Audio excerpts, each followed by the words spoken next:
Hey, Tati here, and welcome to Calmly Coping. Today I'm here with Jamie Varon, who is an author and designer and the author of the book Radically Content. So I'm excited to talk to you today and learn all about that and more. Thank you so much for having me. I'm so excited to chat. So, first, the name of your book is Radically Content. Can you tell us what that means? What that's about? Of course, to me, I recognized after a period of achieving a lot, finding a lot of that conventional type of success that I still wasn't really very fulfilled or happy. Like the promise of all of that just wasn't really, it didn't come true for me, that it wasn't clicking in.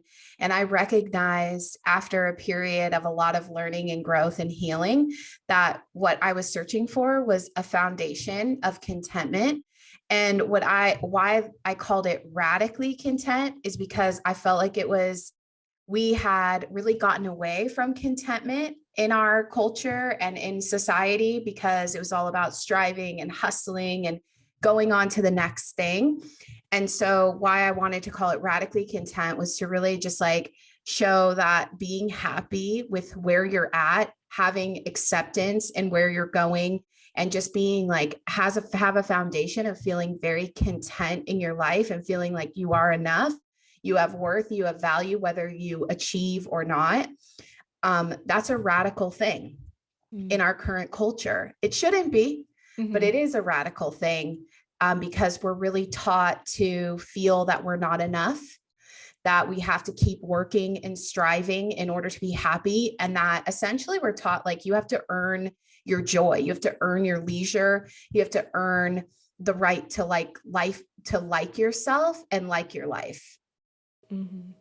Yeah, and I think that's such an important concept. I definitely agree that those things are often combined, like that need to achieve in order to get happiness. And I like you had a section on like I'll be happy when, and I think that comes up a lot for people that like, you feel as though you'll only be happy once you achieve this goal. But then you achieve that goal and then it's the next thing, and then it keeps on moving on from there. I'm curious to hear like your thoughts on that topic. Yeah, I mean, I think what happens is what we're missing is it's not like achievement is bad and that we shouldn't want to challenge ourselves. It's that what happens is we put a lot of pressure on that achievement as like, that's the thing that's going to make me happy. I'll neglect myself, I'll neglect my relationships, I'll neglect all my simple pleasures and simple joys, my sleep, everything in order to get to that milestone. And then once we get there, I think what happens without maybe being conscious of it is that we recognize, oh, this didn't make up for all the things that I sacrificed and neglected because it was a moment. I use this metaphor a lot where if you like give yourself a piece of chocolate every 6 months and you've just been waiting for that piece of chocolate and you keep it under your tongue as long as possible, you're like, I need to get the most out of this. And then it just goes away. I mean, and that's normal. It's meant to do that. Like big moments, big achievements, they are by nature very fleeting. Mhm. And the what people end up doing is they interpret that as, well, I just haven't done enough yet. So let me keep pushing and striving instead of going, what did I think was going to happen? And what can I cultivate in my daily life to create more joy, more fullness? Because that's the thing. I think it's like we don't have full days, but because we think that those achievements, we're always waiting for the next thing, the weekend, Friday night, the big promotion, the next thing to give us that like hit of value and worth and all of that. When how would it feel to cultivate that on a daily basis, celebrate like small wins, celebrate the small things, enjoy and notice simple pleasures, enjoy. A lot of people might think, well, that's not enough for me. And it's like, but those are the building blocks. That's the foundation. That's how you don't neglect every area of your life and just wait for those big moments to give you that hit of joy that you've been really craving and needing, because we're supposed to have that. Like, I mean, life is hard. To offset it, we have joy, we have love, we have all these things that we kind of like keep, we like hold it hostage until we feel like we're enough. Mm.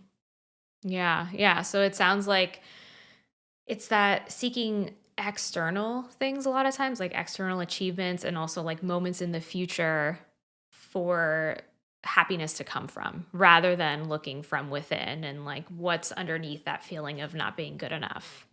Exactly. I mean, I find that a lot of people are waiting, like we're just waiting for their life to begin or waiting for permission to feel good about themselves, to like themselves. Like they really feel, maybe without recognizing it, that they need to earn it.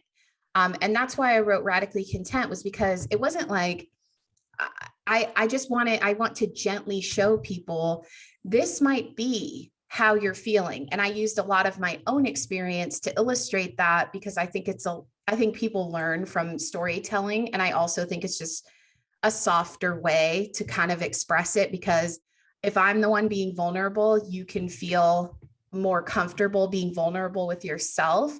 Like that was a Mhm. very intentional choice, because I think these things just happen kind of on autopilot in the back of our minds. And we don't really like interrogate it and look at it. And yet it's the filter, like it's the mechanism in which we're deciding if we think our lives are worthy or fulfilling or purposeful. Mhm. Yeah, exactly. And I think that I like that idea you mentioned of waiting for permission. Why do you think it is that people are in this place of waiting for permission to be happy or to feel fulfilled? I mean, I think there's probably a lot of reasons, but we are taught these things are pretty subtle. I mean, look at something as a sort of, we've kind of talked about it now in the public mainstream, but it was so innocuous for so long, was this idea of like, get the summer body. Mm. So it's like, okay, here's how we interpret that. We might interpret it as, oh cool, I'll just work at my body and then I get to enjoy summer and be in a bikini. But what it's really saying is like, in order to enjoy the summer and to have a good time, you have to put in the work and earn the body that's going to get you there. And just imagine that that's happening in so many different areas as well, that is so subtle that we hardly notice it anymore. Of like, even have a little bit of a hard time sometimes with the word deserving. Yeah, why don't you talk about like what that deserving means? Because I think that there can be this expectation of I need to earn rest or relaxation, and I hear that a lot with my audience who struggles with anxiety, and also this idea of like deserving happiness that I think has come up. Yeah, I think, to me, it's like you're deserving of happiness and joy regardless, but we've taken it now. This is what we do. Like we take a simple concept, maybe because of capitalism and like the Mhm. way that industries have evolved into needing labor from us so much. Um, but we take this simple concept and then turn it into like something to wield against ourselves. It's like, you deserve happiness, but you're going to have to earn it first. And like, you Mhm. deserve a rest. We say that to people like after they've had like a hard day or sort of a, exhaustive day, like you deserve a break. It's like, you just deserve a break no matter what, like this languaging kind of tells us it's so subtle. It gives these like little subtle things that make us interpret it as like, oh, I guess I need to earn it. In order to have a break, I have to have had a very exhaustive day. Or in order to be happy, I had to have earned it through all these different things. And I think the big thing that I talk about in Radically Content is that like you can just have worth and value and joy and happiness completely unconditional, and then see what you want to achieve from there. Like you don't use achievement as the means in which you derive worth and value and your rest, like you don't have to have put in like 8 hours of a full day in order to rest. Like if you're tired and you need a moment or you need a few moments or you need a day or however long, like just take it. I think that's another thing too. We've really gotten away from listening to our bodies, listening to ourselves. Like we're very disconnected from ourselves, from our intuition, knowing when we don't want to do something or when we want to say no. I mean, that was the big lesson I think I saw with like everything that happened during 2020 and the lockdown, is that people were like, whoa, I have like a life outside of all my obligations and all this like busyness that I've been doing. And I don't have to, like, none of that was so crucial that things fell apart. Like lives were totally the same. Now they had more time for the things that they cared about, you know? And so I think like that kind of knowing yourself, listening to yourself, being connected to yourself is a big part of being content, because it's not about like just being complacent and not doing anything. It's just knowing that like you have your own back. You don't have to earn your worth. You don't have to listen to what society says is worthy and valuable and just keep running on their rat race.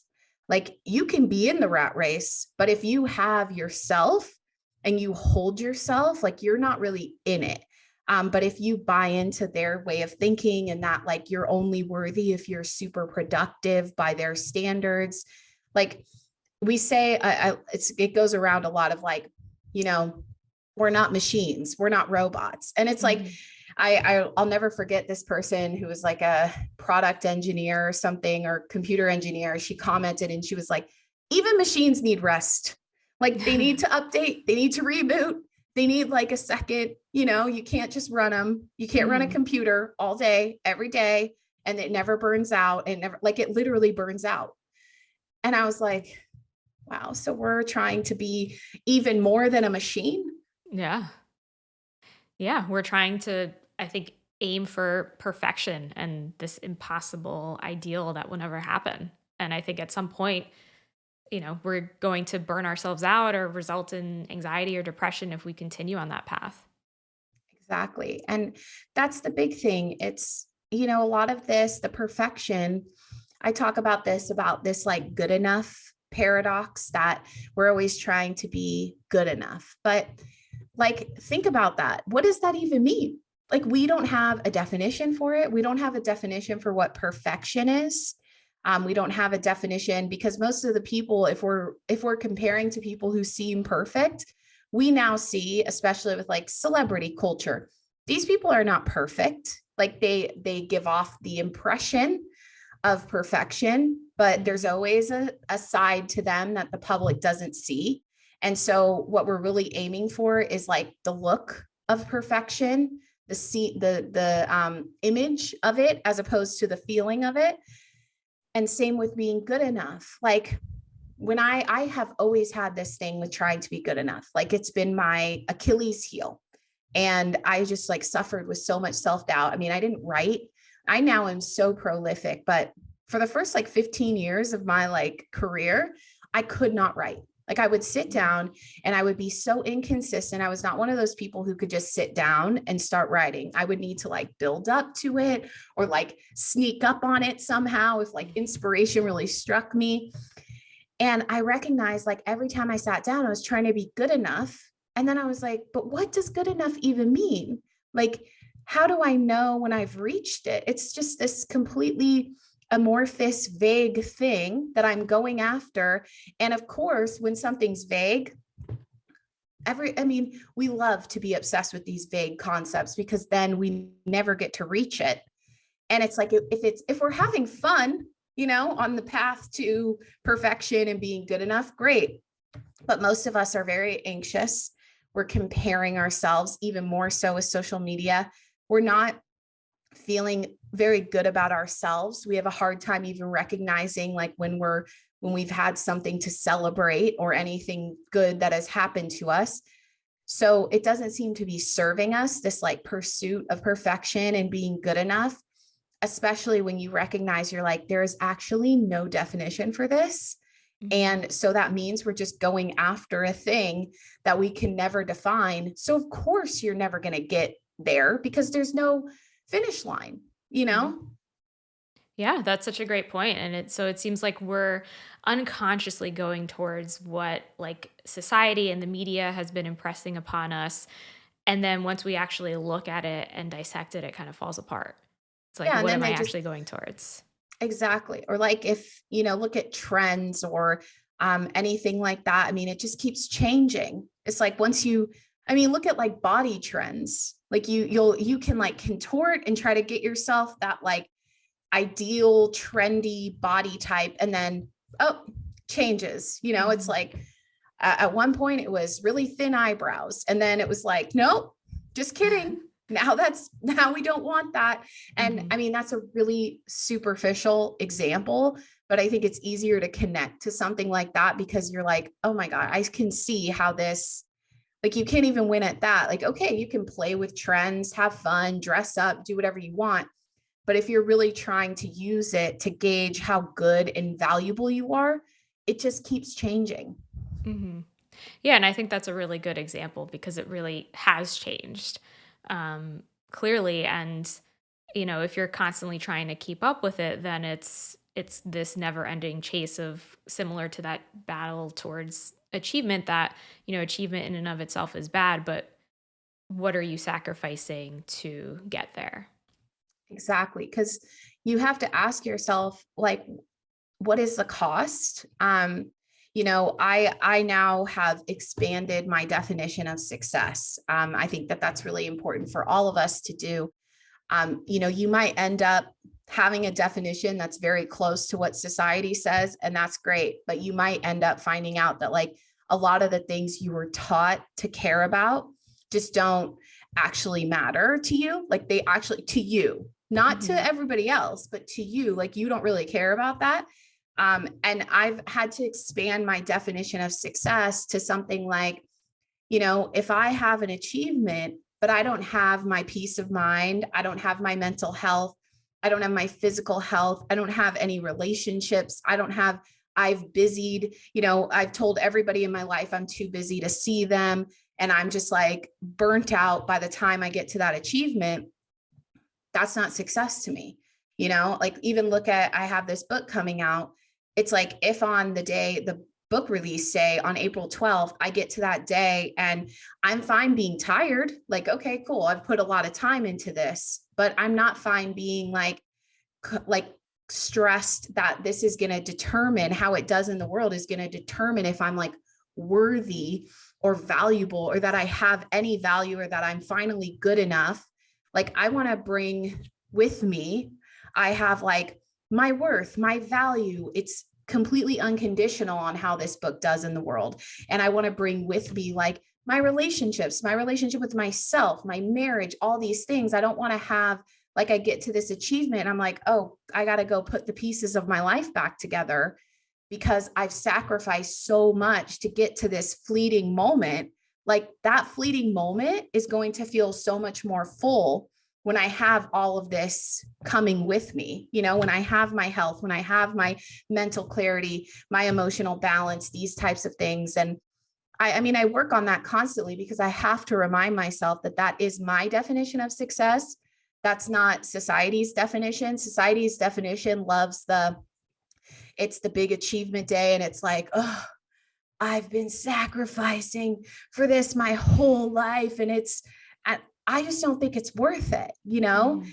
And I have gone through a lot in order to get here. I've suffered through quite a lot of rejections. I've done the whole thing where I feel like I'm not good enough yet. Nothing felt worth it to me in that time. Mhm.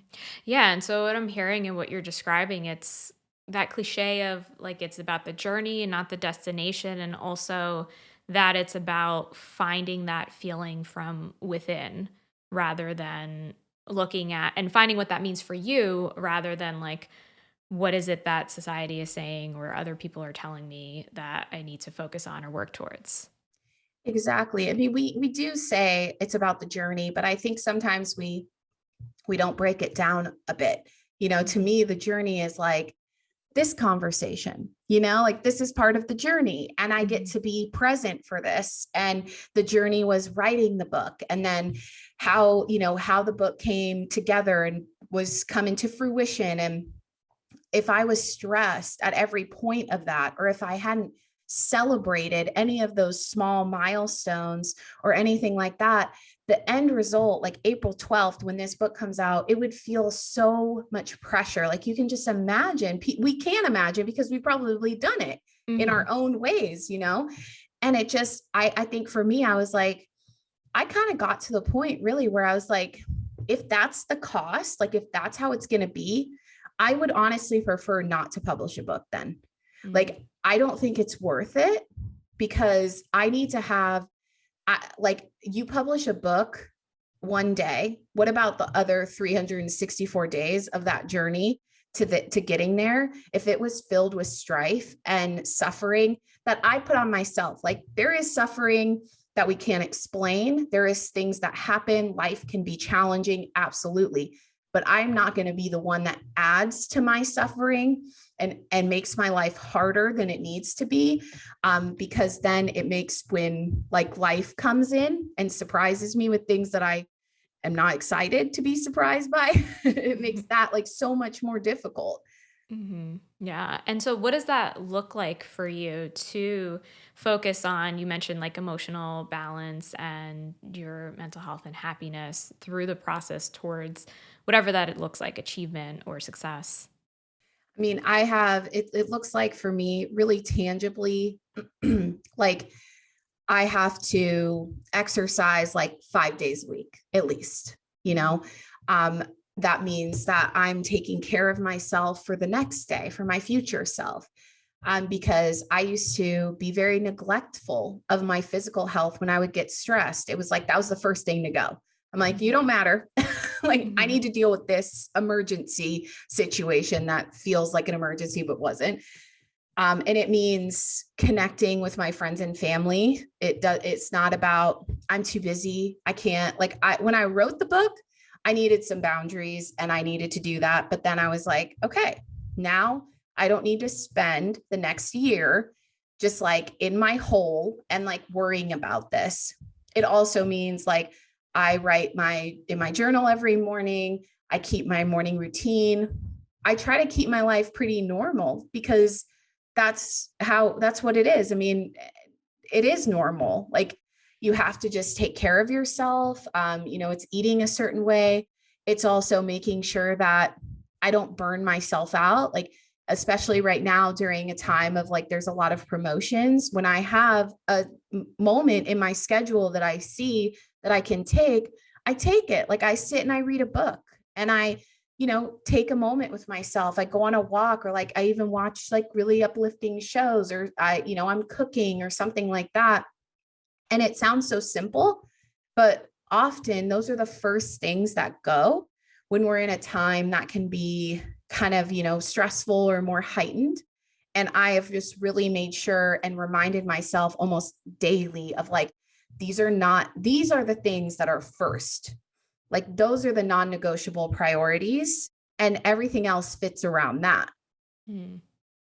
Yeah, I think that's so important because I think that's true that the things that often help us the most are the things that tend to go to the back burner during those moments of stress because we're more focused on like survival mode and what do I need to get accomplished. And really, those are the things that are often the most important to help keep us grounded during those moments.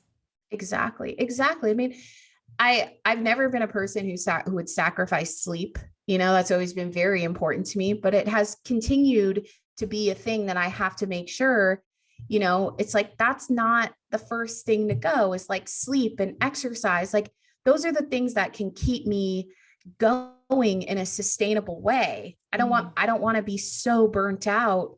I want to be able to really be and I want to be present. So I make sure that I take a moment when something exciting happens or like, when I got like my first reviews, it was just like, let me take a moment. Let me like really savor this. Like, let me put that on social media.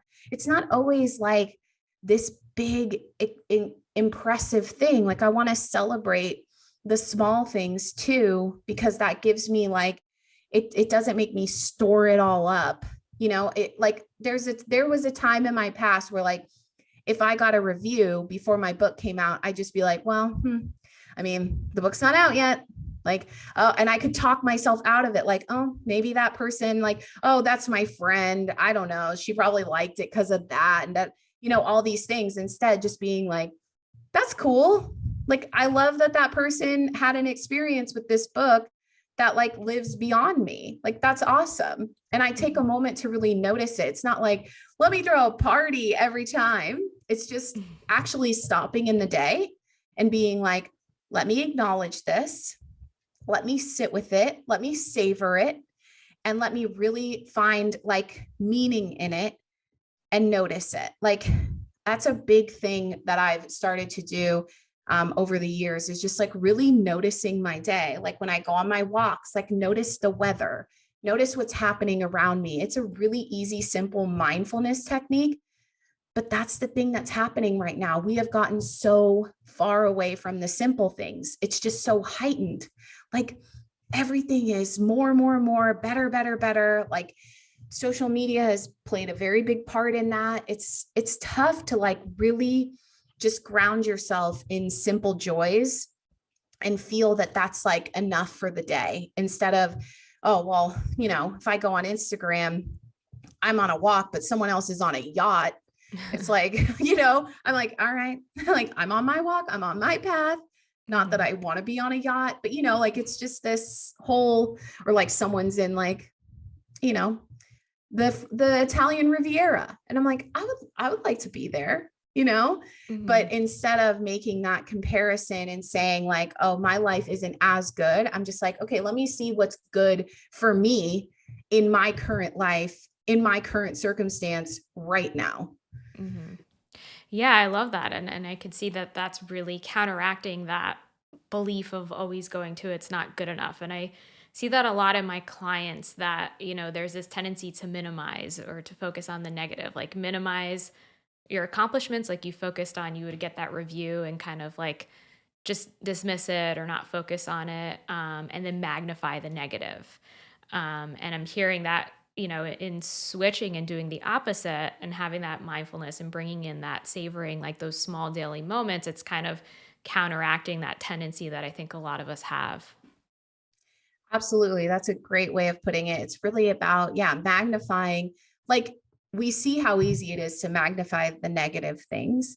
And I'm not a proponent of, like ignoring your feelings. If you have feelings, like you have to acknowledge them and kind of sit with them. It's not like, oh, toxic positivity, move to, but it's like defaulting to then noticing the good, because ultimately, like you want to feel happier in your life. Because here's the thing that I recognize is we think it's kind of harmless, this sort of constant leveling up that we're always doing in our minds. But here's what happens. I mean, going back to the Italian Riviera, it's like then you're on the Italian Riviera, but then you're thinking, I wish I was on a little yacht. Then you're on a little yacht and you're like, I wish I was on like a bigger yacht. And then you're like, okay, well, I have to fly home and I'm flying coach, but I wish I was first class. Then I wish it was a private jet. And you're like, this is how we get to these places. And it's like, it's totally fine to level up, but just know if it's coming from a genuine place, as opposed to, because like we do it at every single level. Like you think, I used to tell myself like, well, I wouldn't do that if I had this. And then I got Mhm. this and I was still doing it. And I'm like, okay, well, called myself out on that one, had Mhm. to recognize that. Because yeah, I mean, we're doing that to ourselves, because a big part of it is not rooting in the present moment and recognizing like my task in every single day is always asking myself like, what's good here? What's happening for me here? Like even in a day that is filled with anxiety, like sometimes that comes up. I mean, there's a lot of, especially when you start doing creative work, and especially with books, there's a lot of uncertainty and it takes a long time for answers to come. You're waiting on a lot of emails. And I always have to root myself in like, what's here for me? What am I mean? What's in my day for me? Not let me escape somewhere else. Let me compare and go to someone else's life. Because if I can't be present in my life now, I'm not going to be present in their life either. So I have to really root myself and say, what's here for me? What am I meant to learn here? Even when I'm angry or sad or having like a really big quote unquote negative emotion, I have to still ask myself, because that allows me to be more present, because I used to do all the avoidance and distraction and disassociation. Like in my 20s, there are just like periods of time that I was not awake to my life.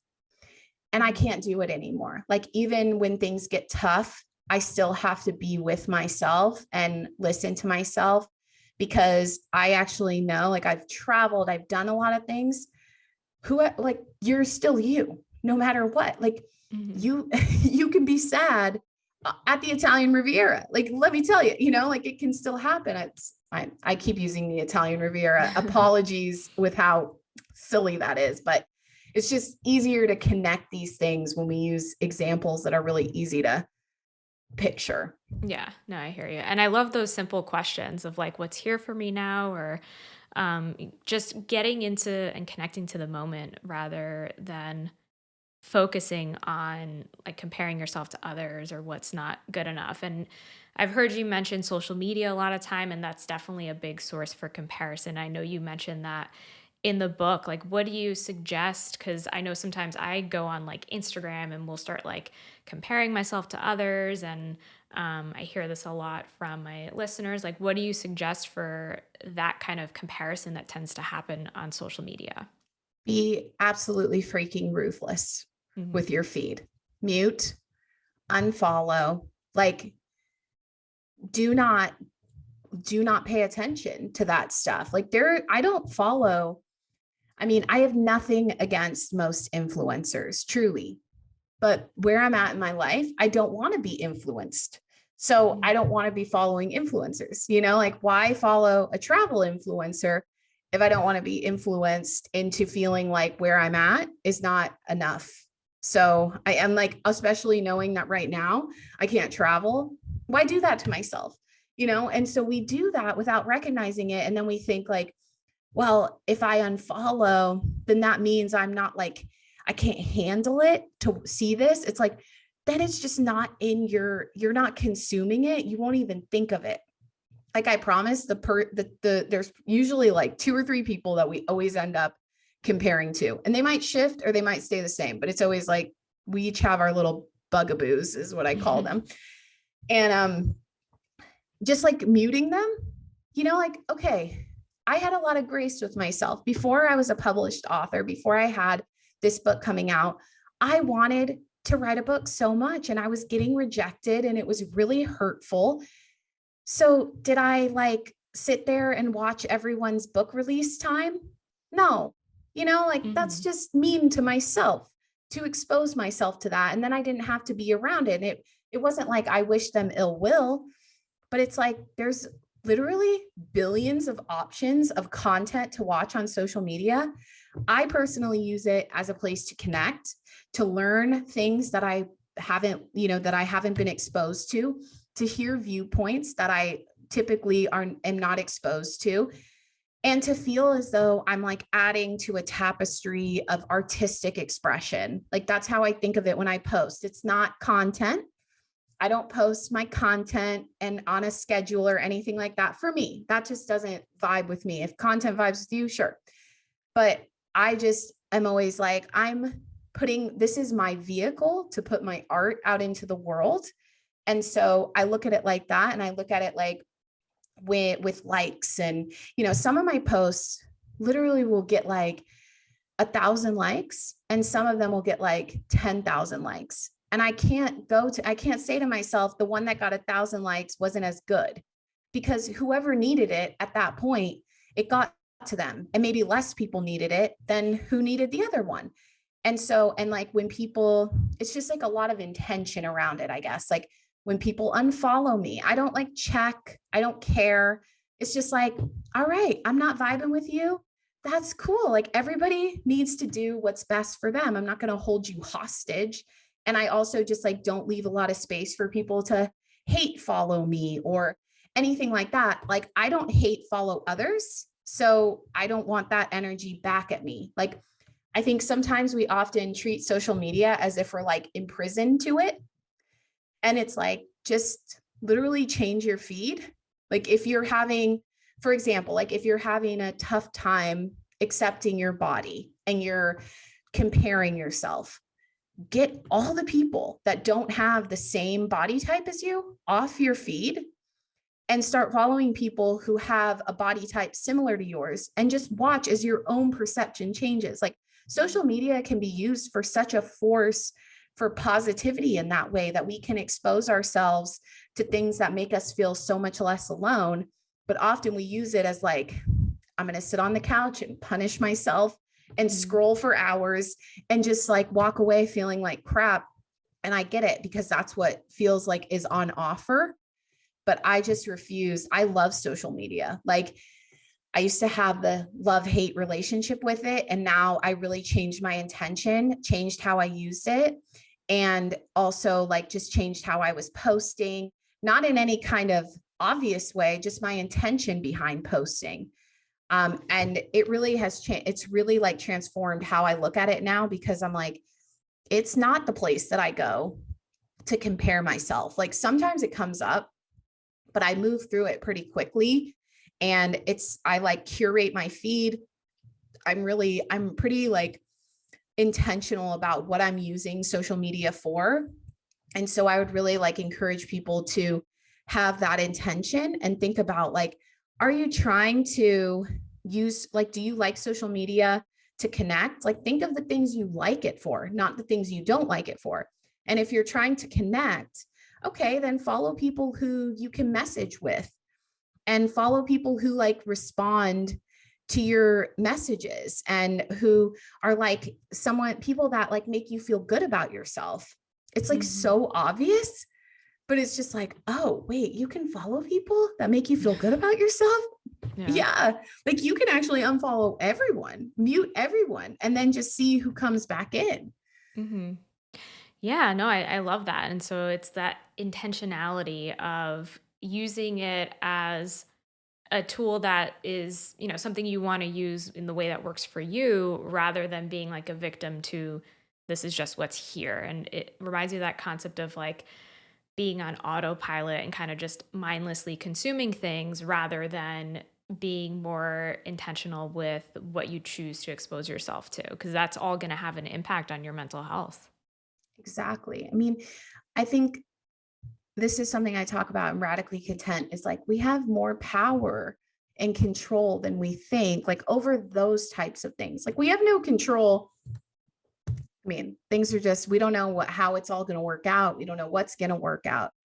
But what we can control is something like social media, where we literally can control what we see and what we consume and what we're exposed to. And Mhm. we seem to give that power away by letting it use us. Mhm. Yeah. Yeah, exactly.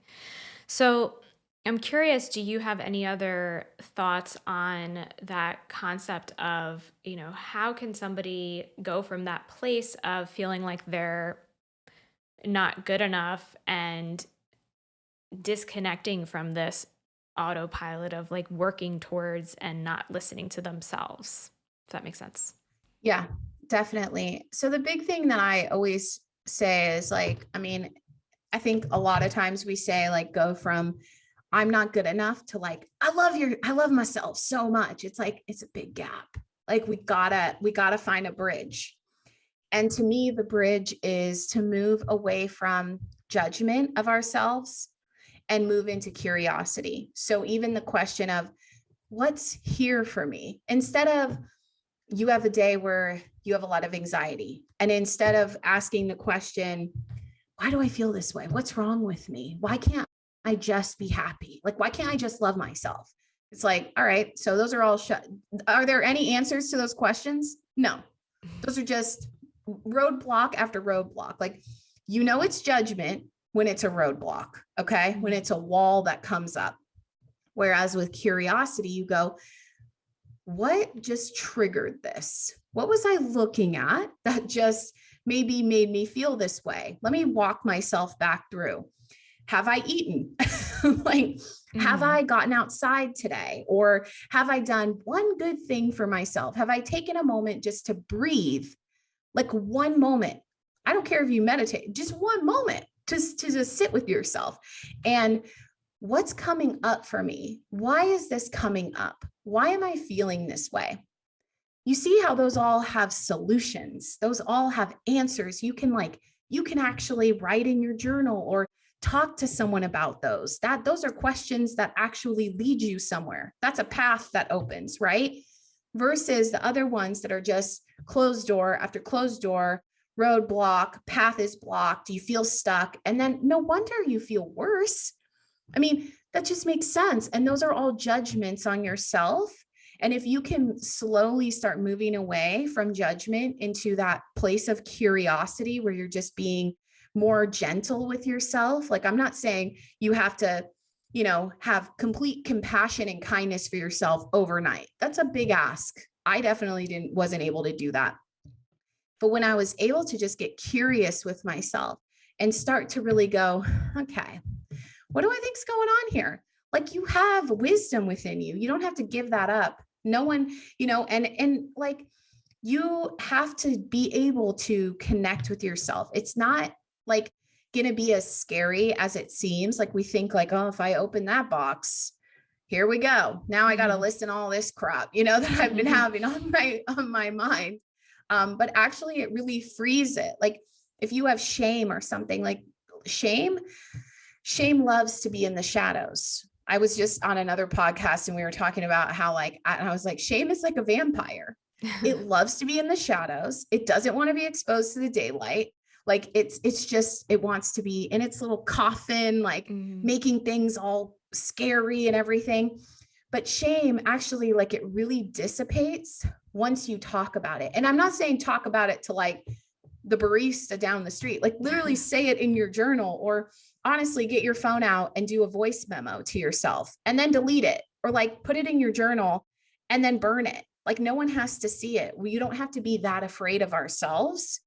We're afraid of what people will think, but we're just telling the truth to ourselves. And then you can choose what to do with that information. So I think that is always the first step, is like having that awareness, because judgment doesn't bring any solutions or awareness or epiphanies or breakthroughs.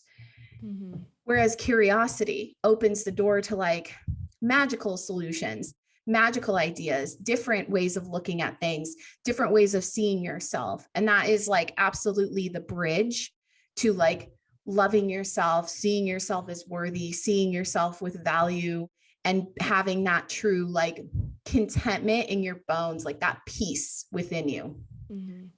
Yeah, I love that concept of just that shift from judgment to curiosity, because I think it's so common to be in a place of judgment and constantly judging ourselves and others and how we wish things were different. But I think, like you mentioned, like taking that closed door, that wall, and opening it up then just allows you to see so many opportunities and steps forward, even if it's something small. So that's a great tip. Yeah, and it's easy.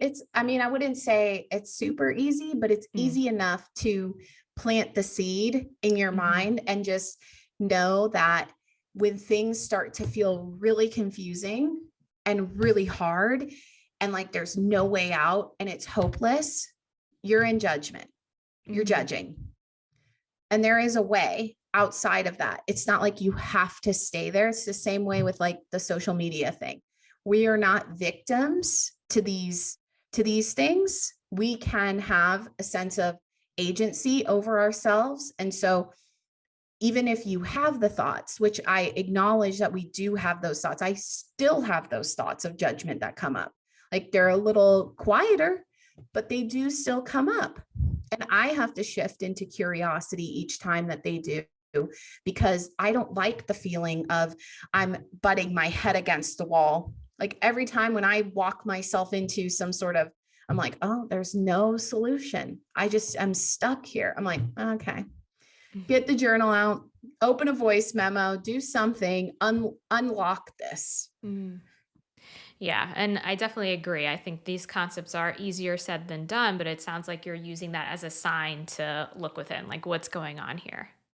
Well, yeah, I think this is a big thing that comes up a lot. Like, especially when I post certain things on Instagram, people say, like, this is so hard to do. And, Mhm. or like, it's easier said than done. And I'm like, yeah, it is.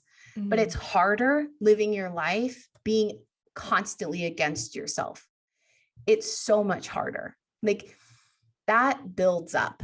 That causes so much pain. Like we are in a current situation where we're seeing so many different ways how pain causes more pain. Like inner pain is causing more pain in the world.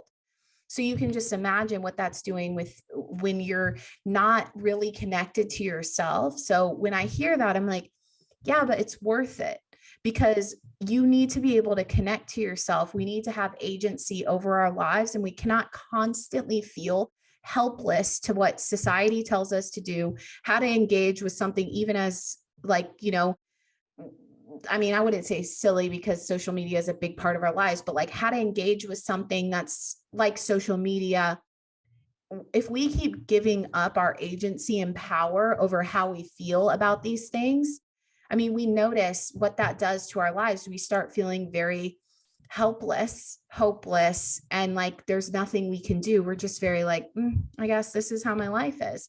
And I just am always, I'm a big encourager of change. I think that you can truly be in a different place a month from now, a year from now, definitely. Like you don't have to stay still. And I'm not saying you change to fit some sort of ideal, but like you can definitely keep moving in the direction that you want to be moving in, even with tiny steps, like even gaining awareness of your like beliefs that are running on autopilot and getting curious with them. That will if you do that every day for a year, like you won't even recognize yourself that a Mhm. year from, that point. Yeah. Yeah, so true and so powerful. And, I think this was a great conversation, and I'm curious, do you have any other thoughts to leave our listeners with? This was a really wonderful conversation. I would just want to say, like, I want to go back to like, this is hard.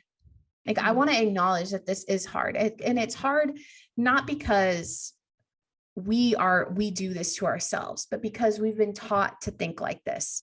We've been taught to doubt ourselves. We've been taught to be our own worst enemies. This is in the air we breathe.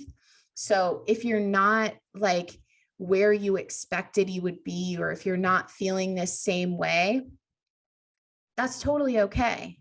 And I would just constantly encourage you to not feel that all is lost, because there are just small things. Like the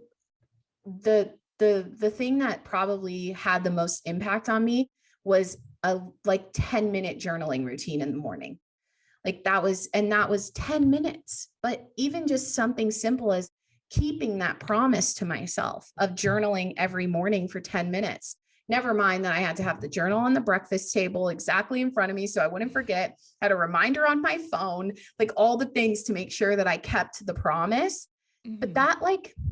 that journaling routine that I did all of 2016 set the foundation for in 2021 me to be able to write a 50,000 word book. Mhm. Like it's all connected. Mhm. So, like the small things really add up. So, if the big things are feeling harder, just like pick one thing to commit to do for yourself, and showing up for yourself, keeping your own promises. This builds confidence much more than anything you could think. So I would just encourage people to know that like it doesn't have to be big overhauls. You don't have to move, you don't have to change your whole life overnight. You can if you want to, but it doesn't have to be. And that you Mhm. can really start small. Yeah. Yeah, absolutely. I love that, and I love the kind of the tangibility and how actionable that can be for people. Just start with those small baby steps, and it's going to build up that foundation over time. It So, does.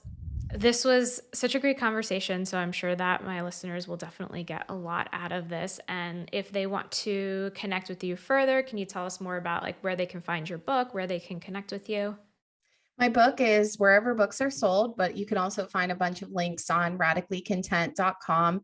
My website is jamievaron.com. That's my hub for all my things too. I have a digital course called Live with Intention. I have my book. I have, all kinds of I post on Facebook and Instagram regularly, and I have a Twitter. All of those, I'm at Jamie Varon there. Okay. Awesome. Perfect. Well, thank you so much. Thank you so much.